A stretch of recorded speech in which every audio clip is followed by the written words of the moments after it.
교과서에 충실한 교과토이 여디디아의 교충교토 시간입니다. 오늘은 제7과 생명의 떡과 생수라는 제목으로 우리 하나님 말씀을 함께 나누겠습니다. 여러분 성경책과 교과서를 미리 준비해 주시기 바랍니다. 연구 범위입니다. 출애굽기 15장 22에서 16장 36절까지, 창세기 3장 1에서 6절, 출애굽기 17장 1에서 7절, 고린도전서 10장 4절, 출애굽기 18장 1에서 27절, 고린도전서 10장 11절입니다. 연구 범위 본문을 꼭 펴서 읽어주시기 바랍니다. 기억절입니다. 어느 때까지 너희가 내 계명과 내 율법을 지키지 아니하려느냐? 볼지어다 여호와가 너희에게 안식일을 주므로 여섯째 날에는 이틀 양식을 너희에게 주는 것이니 너희는 각기 처소에 있고 일곱째 날에는 아무도 그의 처소에서 나오지 말지니라. 그러므로 백성이 일곱째 날에 안식하니라. 출애굽기 16장 28에서 30절에 있는 말씀입니다.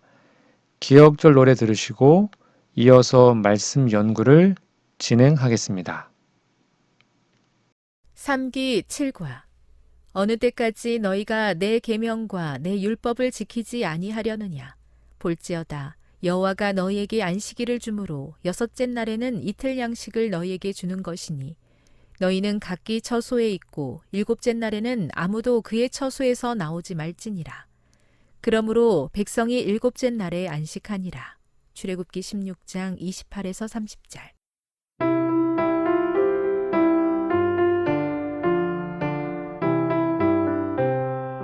어느 때까지 너희가 내 계명과 내 율법을 지키지 아니하려느냐? 볼지어다 여호와가 너희에게 안식일을 주므로 여섯째 날에는 이틀 양식을 너희에게 주는 것이니 너희는 각기 처소에 있고 일곱째 날에는 아무도 그의 처소에서 나오지 말지니라. 그러므로 백성이 일곱째 날에 안식하니라. 출애굽기 16장 28절에서 30절. 8월 10일 일요일입니다. 제목은 쓴 물인데요. 질문을 볼게요. 출애굽기 15장 22에서 27절을 읽어보라. 홍해를 건넌 후 첫 번째 기적이 일어난 이유는 무엇인가? 오늘 본문을 먼저 꼭 읽어보십시오. 오늘 본문에 보면 이스라엘 백성이 홍해를 건넌 후 사흘 동안 광야를 걸었지만 마실 물을 찾지 못하다가 마라에 이르렀을 때 그 물이 써서 마실 수 없었다라고 기록합니다. 이때 백성은 모세를 원망했고 모세는 여호와께 부르짖었습니다. 하나님은 한 나무를 지시하셨고 모세가 그 나무를 물에 던지니 물이 달게 되는 기적이 일어났죠. 자, 그러면 기적이 일어난 이유는 무엇입니까? 이 사건의 배경에는 단순한 음료 공급 이상의 영적인 목적이 있었습니다. 첫 번째는 믿음의 시험입니다. 하나님은 구원의 기적, 즉 홍해 사건을 경험한 백성들이 일상의 피로 속에서도 여전히 그분을 신뢰하는지를 시험하셨습니다. 신명기 8장 2절에 나옵니다. 또한 우리 재림교회 주석은 하나님은 종종 결핍의 상황을 통해 그분의 약속을 붙잡는 법을 가르치신다라고 말하고 있습니다. 두 번째는 하나님의 치유의 약속인데요. 마라의 하나님은 나는 너희를 치료하는 여호와입니다 라고 선언하셨습니다. 이 기적은 육체적 공급뿐 아니라 영적, 도덕적 회복에 하나님을 계시하는 사건이었습니다. 그리고 세 번째는 그리스도인의 상징입니다. 우리 영감의 글에 보면 쓴물이 인생의 시련과 죄의 쓴맛을 상징하고요. 나무는 그리스도의 십자가를 예표한다고 영감의 글에 나옵니다. 즉 십자가를 통해 우리의 인생의 쓴맛이 달콤한 은혜로 변한다는 것입니다. 그리고 마지막으로는 순종의 원리를 교육시킨 겁니다. 하나님은 너희가 나의 말에 순종하면 애굽의 모든 질병 중 하나도 너희에게 내리지 아니하리니 라고 출애굽기 15장 26절에 말씀하셨죠. 즉 순종과 생명 보존의 관계를 가르치신 겁니다. 그러면 오늘날 우리에게 주는 영적 의미는 무엇일까요? 마라는 단순히 과거의 한 지명이 아니라 우리 믿음의 여정 속에서 만나는 모든 쓴 물의 순간을 상징합니다. 때로는 가정 문제, 건강 문제, 경제적 어려움, 이 모든 순간은 하나님이 버리셨다는 증거가 아니라 오히려 그분이 우리를 치유의 자리로 부르시는 기회입니다. 우리가 그리스도의 십자가를 마음에 받아들일 때 절망의 맛이 소망의 단맛으로 바뀝니다. 여러분 혹시 지금 마라의 쓴물 앞에 서 있습니까? 그 물이 쓰다고 하나님을 원망하지 마십시오. 하나님께 부르짖으시기 바랍니다. 그분은 여전히 우리를 치료하는 여호와이십니다. 오늘도 그리스도의 십자가라는 나무를 우리의 삶 속에 던지면 쓴물이 변하여 달고 생명력 있는 물이 될 것입니다. 그리고 그 달콤한 물은 인생의 광야길을 끝까지 걸어갈 수 있도록 힘을 줄 것입니다. 우리의 쓴물이 단물로 변하기를 간절히 바랍니다. 8월 11일 월요일입니다. 제목은 메추라기와 만나인데요. 교과서 질문입니다. 출애굽기 16장 1에서 36절을 읽어보라. 이스라엘 백성들이 불평한 이유는 무엇이었으며 그 뒤에는 어떤 일이 일어났는가? 오늘 본문 배경은요. 홍해와 마라 사건 그리고 엘림의 풍성함을 지나 백성은 신광야에 도착했습니다. 애굽에서 나온 지 2달 보름쯤 둘째 달 보름, 즉 출애굽의 감격은 점점점 사라졌고 현실의 험난함이 밀려왔던 시점이었죠. 자, 그러면 불평의 이유는 무엇이었습니까? 첫 번째는 먹을 양식이 부족했다는 겁니다. 백성은 사막 한가운데서 먹을 것이 보이지 않자 16장 3절 우리가 애굽 땅에서 고기 가마 곁에 앉아 떡을 배불리 먹던 그 때를 그리워하며 모세와 아론을 원망했습니다.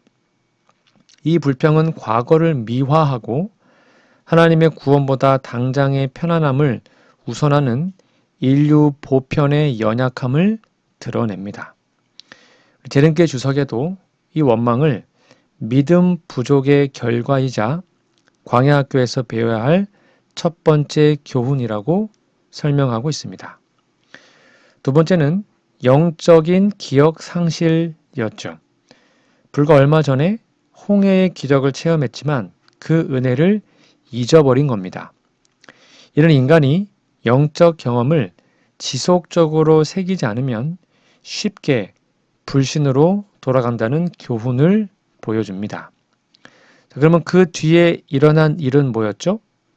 네, 하늘의 양식 만나와 메추라기의 공급이었습니다.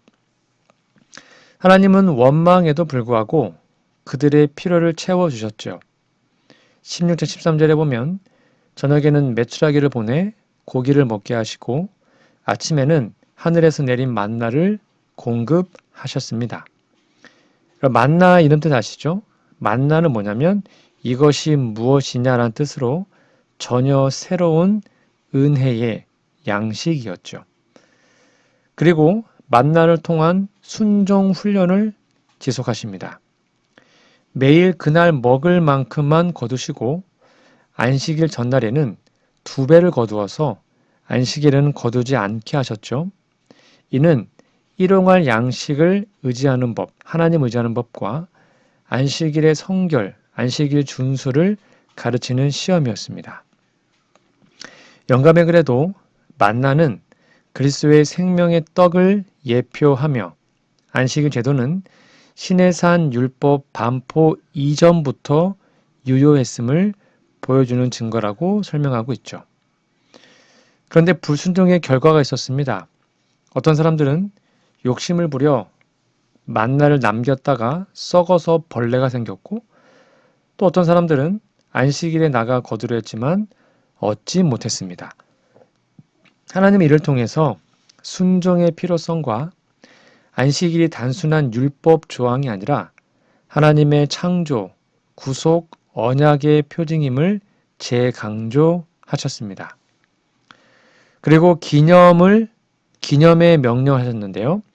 모세는 만나 한 오멜을 항아리에 담아 대대로 보관하게 하셨고 후손들이 하나님의 공급을 기억하게 했습니다.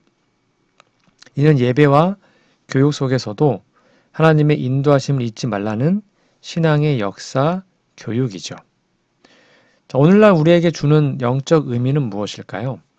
하나님은 우리의 필요를 아시며 매일매일의 의존 속에서 신뢰를 배우게 하십니다.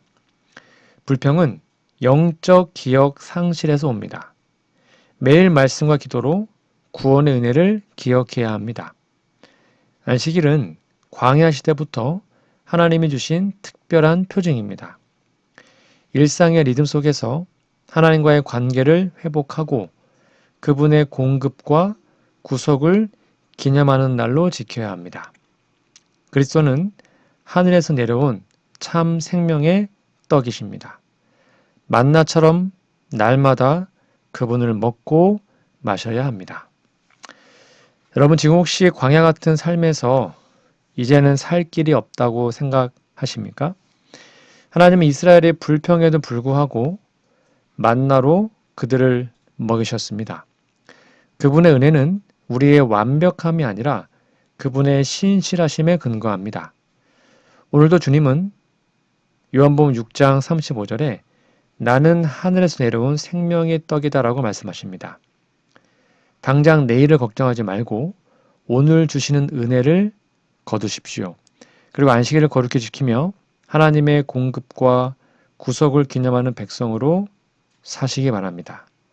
광야의 한가운데서라도 하늘 양식을 통해 우리가 다시 한번 살 수 있고 하나님 우리를 살려주시는 귀한 은혜를 경험하게 되기 간절히 바랍니다. 8월 12일 화요일입니다. 제목은 반석에서 나는 물인데요. 자, 교과서 질문입니다. 출애굽기 17장 1에서 7절을 읽어보라. 백성들은 이 사건에서 어떤 교훈을 얻었어야 했는가? 자, 먼저 사건의 배경을 볼까요? 이스라엘 백성은 하나님의 인도, 구름 기둥에 따라 르비딤에 도착했습니다. 그런데 물이 전혀 없는 곳이었죠. 17장 1절에 나와요. 이곳은 하나님이 그들의 믿음을 시험하시고 자신이 생명의 근원이심을 나타내시려는 무대였던 겁니다. 백성의 반응이 어땠습니까? 심한 불평과 다툼의 연속이었습니다. 백성은 모세를 원망하며 우리에게 물을 주어 마시게 하라고 하였죠. 그들의 불만은 단순한 갈증 때문만이 아니라 하나님의 인도하심과 능력을 의심하는 마음에서 비롯되었습니다. 하나님이 시험하신 거죠. 그들은 여호와께서 우리 중에 계신가 아닌가라고 말했습니다. 이는 구원의 은혜를 체험하고도 하나님의 임재를 부정하는 영적 불신을 드러낸 것입니다. 하나님의 해결 방법은 무엇이었습니까?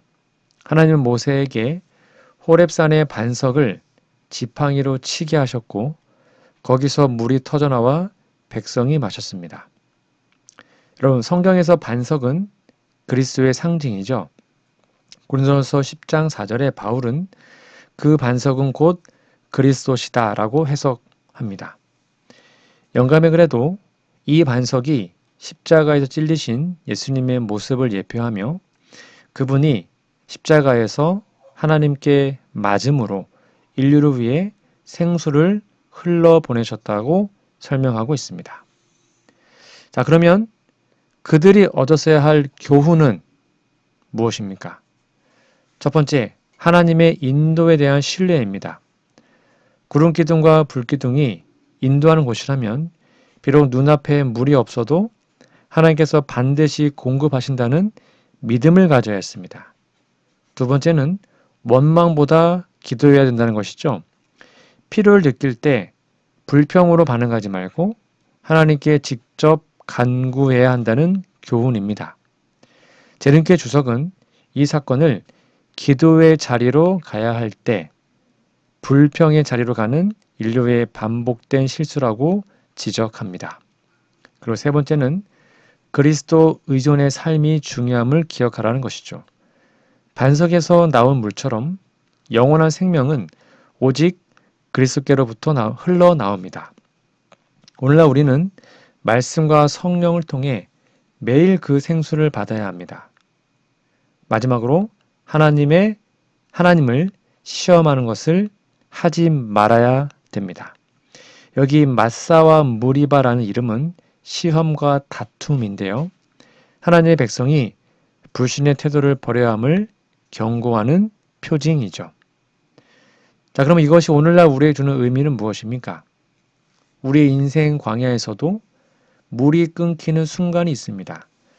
그러나 하나님은 결핍을 통해 자신을 더 깊이 알게 하시고 그리스도의 생수를 경험하게 하십니다.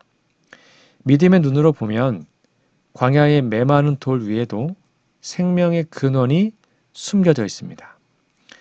여러분, 지금 마음이 메마르고 혹시 기도가 막힌 것 같지 않으십니까? 이스라엘처럼 주님이 우리와 함께 계신가라고 의심하지 마십시오. 그리스도 그 치심을 당하신 반석에서 오늘도 생수가 흘러나옵니다. 그분께로 나아가시기 바랍니다. 불평의 말 대신 믿음의 기도로 나아가십시오. 그러면 르비딤의 메마름이 오히려 하나님의 기적을 보는 자리로 바뀔 것입니다. 8월 13일 수요일입니다. 제목은 이드로인데요. 질문입니다. 출애굽기 18장 1에서 27절 읽어보라. 이스라엘 역사에서 어떤 중요한 변화가 이곳에서 이루어졌는가? 자, 여러분, 18장은 이스라엘 역사에서 행정 체계와 지도력 구조의 중요한 전환점이 된 사건을 기록하고 있습니다. 좀 배경 설명드릴게요. 모세의 장인이었던 이드로가 모세와 이스라엘 백성들이 하나님의 인도하심으로 홍해를 건너고 아말렉과 싸워 승리한 소식을 듣고 모세의 아내 십보라와 두 아들을 데리고 모세를 찾아왔습니다. 모세는 장인에게 하나님께서 애굽에서 그들을 구원하시고 광야에서 보호하신 모든 기적을 전하였고 이드로는 하나님을 찬양하며 번제와 희생을 드렸습니다. 그런데 이드로가 보니까 모세가 너무 힘들어 보이는 것입니다. 그래서 조언을 하죠. 그 결과 중요한 변화, 지도 체계의 개편이 이루어집니다. 18장 13절 27절에 보면 이드로의 조언이 이스라엘의 지도 체계를 근본적으로 변화시켰습니다. 어떤 문제가 있었어요? 18장 18절에 보면 모세가 모든 재판과 문제 해결을 혼자 감당하느라 백성과 자신이 너무 지쳐 있었던 겁니다. 이는 하나님의 율례와 법도를 가르치는 일에도 부담이 되었고 백성의 기다림과 불만을 야기할 수 있었습니다. 그러자 이드로가 제안하죠.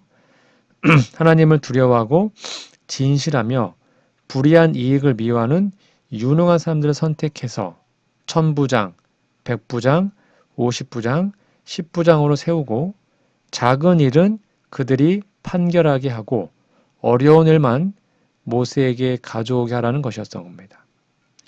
재림교회 주석은 이것을 권한 위임의 원칙이라고 부르고 하나님의 사업에서 분담과 협력이 필수적임을 가르치는 사건으로 평가합니다. 그 결과가 어땠죠?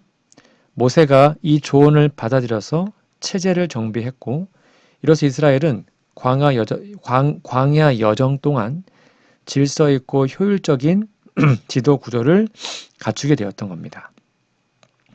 이 변화는 훗날 사사 제도와 장로 제도의 기초가 되었고 신약교회에서도 장로와 집사의 직분을 세우는 원리로 이어졌던 겁니다. 자, 어떤 영적 의미가 있을까요?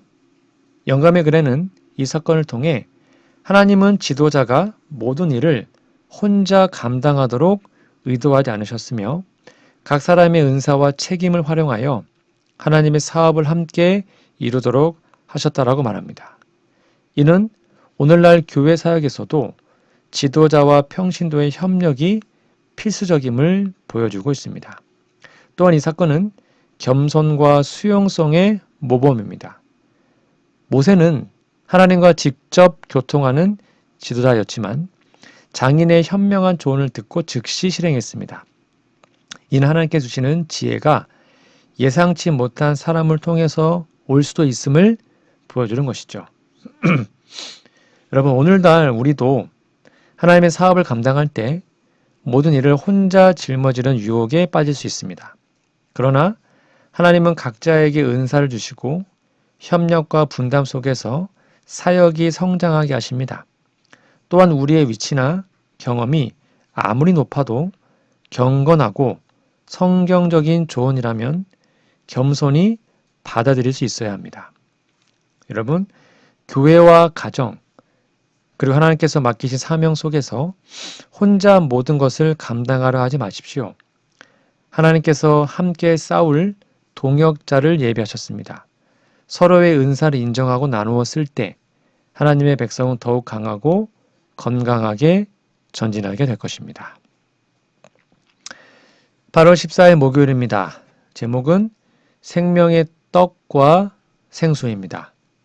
자, 교과서 질문해 보시면 고린도전서 10장 11절을 읽어보라. 바울이 이 사건을 기록한 이유는 무엇인가? 자, 10장 11절 이렇게 바울이 말합니다. 그들에게 일어난 이런 일은 본보기가 되고 또한 말세를 만난 우리를 깨우치기 위하여 기록되었느니라. 바울은 이 말씀에서 구약의 사건들, 특별히 출애굽과 광야 여정에서 있었던 일들이 단순히 옛날 이스라엘의 역사 기록이 아니라 말세를 사는 성도들에게 주시는 교훈임을 강조합니다. 자, 사건 기록의 목적이 뭐라고요? 바울이 고린도 교회에 이 말씀을 전한 이유는 그들이 그 당시 이스라엘처럼 불신, 원망, 우상숭배, 음행, 시험하는 태도에 빠지지 않도록 경고하기 위함이었습니다. 그게 고린도전서 10장 6에서 10절에 나옵니다. 꼭 읽어보십시오. 이 본보기라는 단어는 모형, 경고, 표본이란 뜻입니다. 과거 사건이 미래 세대의 신앙생활에 경종 울리는 역할을 한다는 의미입니다. 즉 이스라엘 백성이 광야에서 겪은 실패와 심판의 기록은 우리로 하여금 동일한 잘못을 되풀이하지 않도록 하기 위한 거울인 것이죠. 재림교회적 관점은 뭘까요? 우리 성경 주석은 이 말씀을 하나님의 백성은 시대와 문화가 달라도 불순종과 믿음 부족이 불러오는 결과는 동일하다는 원리를 설명합니다. 오늘날 우리는 영적 이스라엘로서 광야 여정을 거쳐 하늘 가나안을 향해 가고 있습니다. 그 과정에서 이스라엘이 겪었던 시험과 유혹, 즉 불만, 불평, 세속적 욕망, 하나님이 인도하시에 대한 의심, 이런 것들이 반복될 수 있습니다. 또한 영감의 글에도 하나님께서 과거의 역사를 성경에 남기신 이유가 우리의 믿음을 굳게 하고 죄를 피하며 구원의 길에서 이탈하지 않도록 하기 위함이라고 말하고 있습니다. 여러분, 고린도전서 10장 11절은 단순한 과거 회상이 아니라 말세 성도에 대한, 즉 말세를 사는 성도에 대한 하나님의 경고장입니다. 말씀을 읽을 때 저 사람들은 왜 그랬을까라고 멈추지 말고 혹시 나도 같은 길을 가고 있지 않은가라고 돌아봐야 합니다. 우리가 시험을 당할 때 과거의 본보기를 떠올리면 성령께서 죄로 가는 발걸음을 멈추게 하십니다. 여러분, 하나님께서 과거 이스라엘의 실패와 승리를 성경에 남기신 것은 단지 역사를 알게 하려는 것이 아니라 우리를 구원하시려는 사랑의 경고입니다. 오늘 우리의 마음이 광야의 백성처럼 완고해지지 않도록 하나님의 말씀 앞에서 겸손히 배우고 순종합시다. 그리고 그 말씀을 마음에 간직하여 하늘 가나안까지 끝까지 인내로 걸어가는 신실한 하나님 백성이 되시기를 간절히 바랍니다. 밑에 있는 두 번째 질문입니다. 요한복음 4장 7에서 15절과 요한복음 6장 31에서 51절 읽어보라. 여기에는 그리스도인인 우리를 위한 어떤 진리가 나타나는가? 자, 두 본문을 다 읽어보시면 예수님께서 자신을 생명의 근원으로 계시하시고 그분 안에서만 영혼의 갈증과 굶주림이 해결된다는 심오한 진리를 설명하고 있습니다. 요한복음 4장 7에서 15절은 살아있는 물, 생수를 말하죠. 사마리아 여인과의 대화에서 예수님은 내가 주는 물을 마시는 자는 결코 목마르지 않는다라고 말했죠. 4장 14절입니다. 내가 주는 물을 마시는 자는 영원히 목마르지 아니하리니 내가 주는 물은 그 속에서 영생하도록 솟아나는 샘물이 되리라. 여기에서 물은 성령과 구원의 은혜를 표상하고 있습니다. 이사야 44장 3절과 요한복음 7장 37절, 38, 39절 읽어보면 나옵니다. 즉 세상의 물은 일시적인 해갈만 주지만 예수님이 주시는 은혜는 영원한 만족을 줍니다. 이 말씀은 죄와 허무 속에서 방황하던 인간의 영혼이 그리스도와의 인격적 만남을 통해 참 안식과 기쁨을 얻는다는 진리를 보여주고 있죠. 자, 두 번째 본문인 요한복음 6장 31에서 51절은 생명의 떡 이야기죠. 광야에서 하나님이 만나를 내려준 사건을 상기시키면서 예수님은 자신을 이렇게 소개하십니다. 6장 35절 나는 생명의 떡이니 내게 오는 자는 결코 줄이지 아니할 터이요 나를 믿는 자는 영원히 목마르지 아니하리라. 51절 나는 하늘에서 내려온 살아있는 떡이니 사람이 이 떡을 먹으면 영생하리라. 여기에서 떡은 그리스도 자신, 곧 그분의 희생과 말씀을 의미합니다. 만나가 하루를 살게 하는 육적인 양식이었다면 예수님은 영원한 생명을 주시는 하늘의 양식이죠. 그분을 먹는 것은 단순한 교리 지식이 아니라 그분의 말씀과 인격을 믿음으로 받아들이고 매일 의지하는 삶을 뜻합니다. 자, 이 두 본문을 연결하면 어떤 진리가 나올까요? 두 장면 모두 예수님 자신이 구원의 유일한 원천임을 드러나고 있습니다. 요한복음 4장은 성령의 내적 역사, 즉 샘물처럼 속에서 솟아나는 물로 말하고 있고 요한복음 6장은 그리스도의 대속과 말씀, 즉 하늘 양식을 강조합니다. 즉 예수님 안에서만 인간의 가장 깊은 필요, 영혼의 목마름과 생수로서 굶주림, 하늘의 양식으로서 그 모든 것들이 예수님 안에서 해결된다는 것이죠. 제른키 주석도 이 말씀을 성화의 지속성과 연결합니다. 즉 구원은 일회적 경험이 아니라 매일 예수님의 은혜를 마시고 예수님의 살을 먹는, 말씀을 먹는 지속적인 관계이죠. 성령의 샘물이 마르지 않도록 말씀과 기도로 주님과 교제하는 삶이 필수적입니다. 예수님은 마지막 때에도 목마른 자를 부르시며 생명수를 값없이 주시겠다고 약속하십니다. 여러분, 세상의 물과 떡은 우리의 영혼을 채우지 못합니다. 오직 예수님만이 참된 만족과 영생을 주십니다. 오늘 그분께 나오십시오. 그분의 말씀을 날마다 먹고 성령의 샘물을 마시며 주님과 동행하는 삶 속에서 영혼의 목마름과 굶주림이 사라지는 하늘의 평안을 누리시기 바랍니다. 그리고 그 은혜를 이웃과 나누어 그들도 생명의 샘과 떡을 맛보게 하는 우리 모두가 되기를 간절히 바랍니다. 오늘은 제7과 생명의 떡과 생수라는 제목으로 우리 하나님 말씀을 함께 연구하였습니다.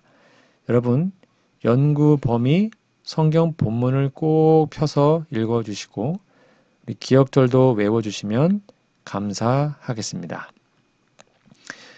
다음 주에는요, 제8과 신의 산에서 주신 언약이라는 제목으로 우리 말씀 연구를 진행하겠습니다. 다음 주까지 영육간에 강건하시고 우리 기도하고 오늘 교과 토요일 마치겠습니다. 하늘에 계신 아버지, 쓴 물을 달게 만들어 주신 하나님의 약속을 감사합니다. 열심히 하루를 살아도 쓴 맛밖에 나오지 않는 어처구니 없는 우리 인생을 불쌍히 여겨 주옵소서. 고난도 단 것으로 만들어 주신 하나님을 기다리오니 우리의 오늘에 함께하여 주옵소서. 하나님의 풍성하심을 알 수 있게 풍성한 먹거리로 채워주심을 감사합니다. 먹는 것이 많아서 시험이 되기도 하지만 아직도 먹을 것이 없어서 위기를 겪는 이들도 있으니 도와 주옵소서. 베푸신 복을 주님 뜻대로 사용하도록 지혜를 주옵소서. 뜨거운 광야같이 지치게 하고 위협하는 인생길을 걸어갈 때 반석을 여시고 생수를 내게 하시는 놀라운 돌보심을 찬양합니다. 우리는 주님의 도움이 필요하니 날마다 생명수를 베풀어 주시고 인생길에 언제나 우리 곁에 함께하여 주옵소서. 서로 귀를 닫고 자신만 옳다 주장하기 쉬운 세상을 살고 있습니다. 부족한 우리를 도와주셔서 이들의 권면을 받아 새롭게 될 수 있었던 하나님의 백성들처럼 우리도 하나님의 뜻을 충실히 따를 수 있게 지혜가 더하도록 도와주옵소서. 죄로 인해 곤고하며 매일의 삶에서 도전을 받기도 하지만 광야에서 만나를 내려주신 것처럼 우리의 매일의 필요를 채우시고 생명수로 영혼의 갈증을 해소해 주심을 감사합니다. 한 걸음 또한 한 걸음씩 주님의 인도를 따라 가게 하여 주시옵기를 예수님의 이름으로 간절히 기도합니다. 아멘.